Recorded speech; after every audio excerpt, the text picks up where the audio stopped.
I heard you on the wireless back in 52, lying awake intently tuning in on you. If I was young, it didn't stop you coming through.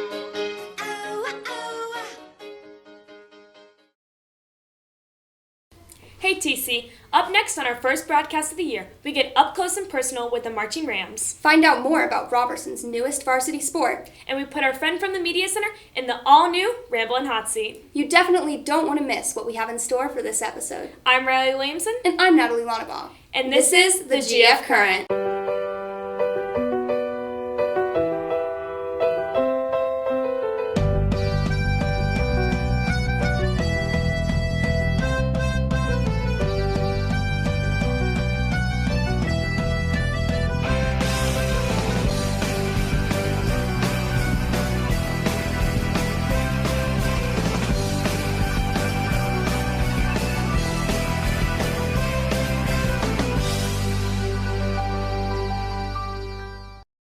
We hope you enjoyed our office-themed intro. It was so fun to try and recreate the scenes. And who knows, it might even bring home a Dundee this year. Well, I do know that this year we're really excited about some of the cool ideas we're adding into the show. From GoPro-inspired video to our own version of an Instagram poll, we think you're going to love some of our new reoccurring segments. But first, let's see what's poppin' with ProStart's Rockin' Rams Cafe with reporters Will Parks and Cece Sherman. Miss Sizemore is cooking up quite a year with her advanced ProStart classes. ProStart is a national curriculum that's goal is to prepare students who have any desire to work in the restaurant industry at any capacity. The cooking program shows students the restaurant and culinary world, giving them potential career choices. While you're in high school to make extra money, or when you go to college and you need to earn a living to pay your tuition and things like that, or whether it's your life's passion and you really want to go to culinary school and work in the industry as your career, ProStart would give you a leg up and show you whether or not that was really something you wanted to do. Student of the ProStart class, Braden Salyer, has learned basic kitchen sanitation and preparation of food all this year. So far I've learned like a lot of just simple dishes to make, like salads, fruit salads, just basic stuff like that. Learn how to keep a kitchen clean, all the utensils, all the equipment, all that stuff, and just mainly that. With the GF Current, I'm William Parks. Thanks, guys. We love that this space is getting so much use. Up next, the staff here at the GF Current took the time to see how TC's new cell phone policy is affecting both students and faculty. After that, we'll take a short break and come back with one of our newest features, the Ram's Eye View. Next up, we have a piece on the new cell phone policy. Administration this year set up a new policy which entails students putting their phones in cubbies once entering the classroom. Both students and teachers have strong opinions on this new policy. Senior Kyrie Nabanam believes that teachers should be able to adjust the rule when necessary, since one of her previous teachers allowed her to do so. My friend was going through surgery, and I told him, I was like, hey, my friend's having surgery today, is it all right if I keep my phone on me just so I can get updates? And he was like, yeah, sure, that's no problem. I think that's how it should be, like a direct line of communication with your teachers being like, hey, today this is happening, or I'm waiting to hear back from like a really important email or something. I think that's when it needs to be discussed with the teacher. Teacher Lori Galbert says she's been experiencing total cooperation with the new policy and is a big fan. I'm 100% behind them because I can now have the kids 100% attention. Regardless of opinions, this cell phone policy is here to stay. With the GF Current, I'm Isabella DeYoung. Welcome to the chemistry lab at TC.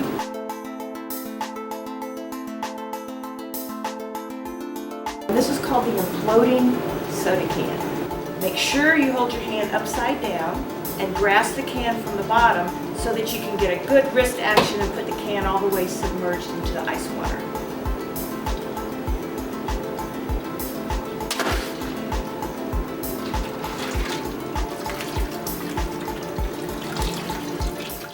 Welcome back. Well, Natalie, the next package will feature our brand new Ram's Eye View. Each episode will pick a story to highlight from a personal perspective. This time, we will be shedding a little bit of light on TC Robertson's Marching Rams from the drum major's point of view. At almost every football game, the T.C. Robertson Marching Band is there to keep the fans' energy high, according to band director Jim Kirkpatrick, who is the leader of this hard-working group. Kirkpatrick says being in marching band requires dedication. And then come to rehearsals. We rehearse 3 times a week. We have a band camp and right before school starts for about 2 weeks. And then, of course, they have to be at all the performances. Another leader for the marching band is drum major Hayden Askey. So a lot of what a drum major does is the leadership. The band often needs someone to look up to, kind of a role model of what the expectations are during practices, and things like that. And so that's what one of our big roles are. As student leader of the marching band, Askey has many responsibilities. You're still a student when you have to go up there, but a lot of times you're expected to act like you have a degree in this and that. You're an adult. Despite the struggles of being drum major, Askey enjoys his work. You're really feeling this kind of this feeling that I don't know how to describe it, but you're up there and then you turn around and you see the fans cheering and things like that, and it's just a cool feeling seeing you're in the same mindset as the fans at that moment, and so you're kind of connecting with them, and it's really fun. With the GF Current, I'm Cece Sherman.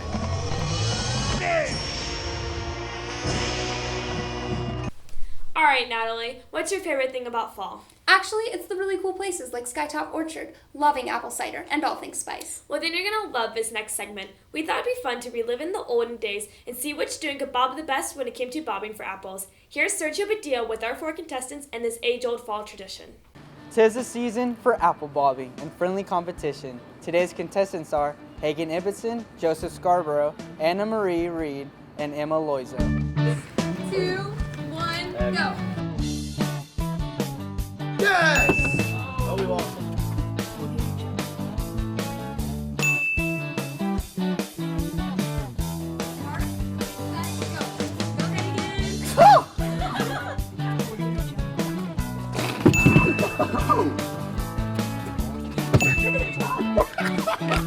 Oh, man. Go!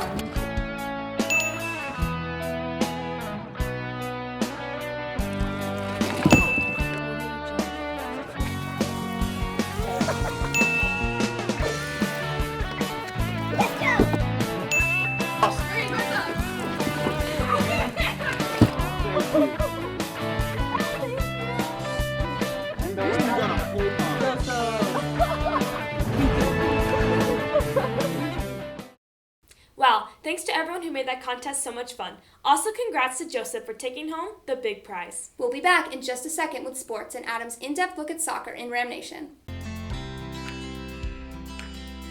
Definitely after. After. After.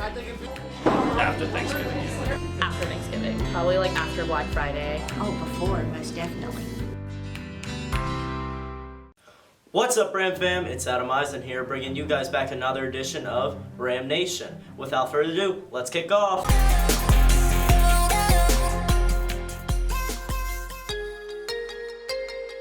We're going to skip right over to our quick pass question today, which is, how many goals did T.C. Robertson's soccer team score total this season? If you think you know the right answer, see Mr. Harrison on the English Hall to claim your prize. Today, we will be highlighting the TC soccer team. After finishing the regular season 15-7, the boys got knocked out in the first round of the playoffs by Central Cabarrus with a final score of 3-0. Led by lead scorer Henry Asbill, the Rams put on quite a show this season. Now, stay tuned for an exclusive interview with soccer captain Rhett Soule. I've been playing soccer since when I was about 3 years old is when I really got into the game with my family. I'd say that overall TC season is pretty positive and it's been a lot of good things. My role as a junior is I'm one of the captains, so like on the field we've got a bunch of leaders and we just kind of link the players to each other and really try and get that connection and the partnership. I've learned that it's a brotherhood and like it's really just a grind together and on and off the field. Like we gotta work for the same thing. The mental aspect of the game, like keeping your cool in like a crazy game against rivals, or just if nothing's really going for you, just kind of keep pushing through it with determination. And I just want to thank like the TC team for accepting everyone, just really working for each other. With the GF Current, I'm Adam Eisen. Thanks, Adam. Sticking with athletics, let's take a look at TC's newest sport, lacrosse. That's right, Isabella DeYoung caught up with some of Robertson's potential members of the boys lacrosse team, which is holding open field workouts this fall.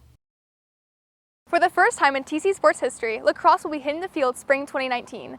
Lacrosse is one of the fastest growing sports in the United States, with 70 teams already established in North Carolina alone. After playing lacrosse in high school and in college, and while being a teacher at Winston-Salem, Coach Philip Alford got a chance to become the assistant lacrosse coach for 6 years. He is now the head coach of the Robertson team. I really enjoyed playing lacrosse. I started when I was in high school, played a little bit in college. I've always loved the game, and when I started teaching, they needed an assistant lacrosse coach, so I stepped up. That's how I got into it. Sophomore Cullen Seosian has played for the Asheville Empire Club team for 6 years and now will play for the TC team. Seosian's mom, Mel Seosian, played a major role in bringing lacrosse to TC. My mom helped impacting a TC lacrosse team. Well, she's the director of Empire Lacrosse, and she talked with Coach Beatty and some teachers like Mr. Keene and helped get it in as a varsity sport at TC. The team has yet to be officially created. However, Alford is now holding workouts for potential players. Right now, we don't have anybody on the team. We're just doing workouts for people that are interested and want to come out and give it a shot. Try to make it to tryouts in February. If you are interested in playing lacrosse for TC, make sure you make it to the tryouts beginning in February.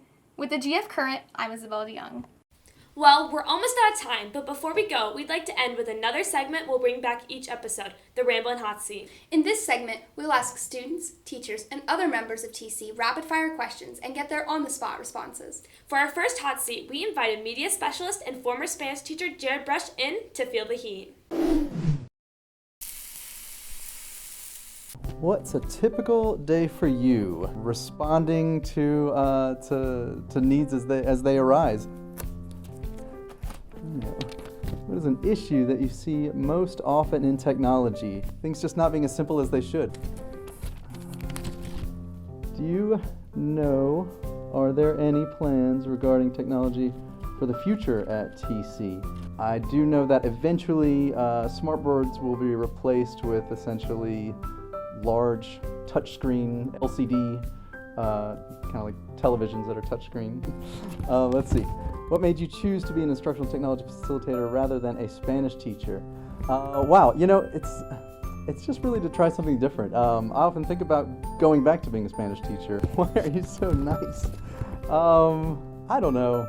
I mean, I feel like it's a no-brainer. It's you know, when you're nice, life is better. That's all the time we have today, but be sure to check out our additional segment, Are You Smarter Than a Teacher?, where we pitted Spanish teacher Muriel Singer against student Andaluna Malky. And be sure to check out the Golden Fleece magazine that has in-depth stories about vaping, the new administration, and the Busby Bucket. Thanks for watching and have an awesome Thanksgiving break. See you next time, TC! It's on. Shut up. Adam, shut up. It's on. Adam, shut up. Okay. You do that. Alright, scene 4, take 7. Please don't ever do that again. Okay.